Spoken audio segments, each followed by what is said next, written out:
ሰላም ሰላም እዚህ ጋር እንደምታዩት ፓስቲ ወይም ቆርናቄ ለመስራት ነው። አንድ እንቁላል ተጠቅሜያለሁ።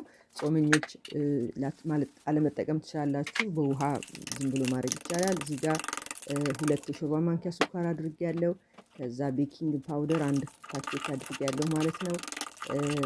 በተጨማሪ ወተት ነው የምጠቀመው። ውሃ ማድረግ ትችላላችሁ። እስከ 250 እስከ 300 ግራም የሚሆን ዱቄት ተጠቀምኩት።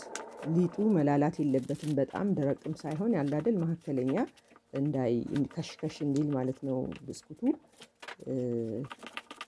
ከዛን ለ1 ሰዓት ያህል ሸፍነነው እናቆየዋለን ማለት ነው እንዲቦካ ትንሽ።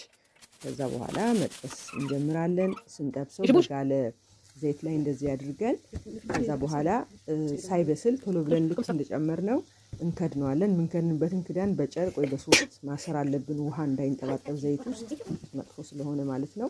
ከዛ ለተወሰነ 1-2 ደቂቃ እናቆየው። 2 ደቂቃ ከቆየ በኋላ መልሰን ከፍተን ያው እንገለብጠዋለን። ከዛ ክዳኑን ግን አንከድነውም ማለት ነው መጨረሻ ላይ